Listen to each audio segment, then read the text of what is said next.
میری زندگی کا بیشتر حصہ شادم از زندگی خیش کے کارے کردم، بہت مطمئن ہوں میں، میرے پاس کوئی جائیداد نہیں۔ ابھی میں ویزا لینے گیا تھا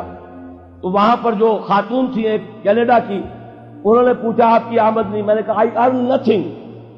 حیران ہوئی۔ میں نے کہا اور بات سن لو، آئی اون نتھنگ، میری کوئی جائیداد نہیں، میری کوئی آمد نہیں۔ مرکزی انجمن خدام القرآن ہے، اس کے ایک کوارٹر میں رہتا ہوں، میری سہولتیں مجھے وہاں سے حاصل ہیں، 2 وقت کی روٹی یہ میرے بچے ہیں جو کنٹریبیوٹ کر دیتے اس سے میں کھا رہا ہوں، اس لیے کہ میرا ایک مکان تھا وہ میں نے بیچ کر ان کے لیے چھوٹے چھوٹے 3 کمرے کے 4 کوارٹر بنا دیے اور وہ ان کے نام کر دیے، میرے نام پر، میری بیوی کے نام پر 1 پیسے کی جائیداد نہیں، کسی کمپنی کا کوئی 1 پیسے کا حصہ نہیں، کہیں میرے پاس کوئی بانڈز نہیں، اللہ بچائے رکھے اس لعنت سے، اور نہ کہیں کوئی میرے ہاں اس طرح کی اور کوئی شے موجود ہو۔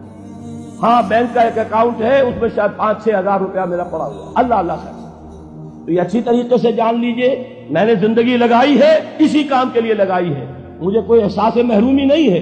روٹی مجھے ملتی رہی ہے، آج تک فاقہ نہیں آیا ہے، رزق اللہ نے اپنے ذمہ رکھا ہوا ہے، لیکن میری توانائی لگی ہے میکسیمم قرآن پڑھنے اور پڑھانے میں۔ خیرکم من تعلم القرآن وعلمہ، اور یہ کس لیے کیا؟ جب انجمن خدام القرآن لاہور کی قائم کی تھی، اس کے دیباچے میں لکھ دیا تھا کہ میں صرف انجمن بنانے کا قائل نہیں ہوں، میرے پیش نظر اقامت دین کی فرضیت ہے، میں ایک جماعت قائم کرنا چاہتا ہوں، یہ پہلا قدم ہے مرکزی انجمن خدام القرآن کا، اور یہ 1972 کی بات ہے، آج سے 21 برس قبل کی جو میں آپ کو بتا رہا ہوں۔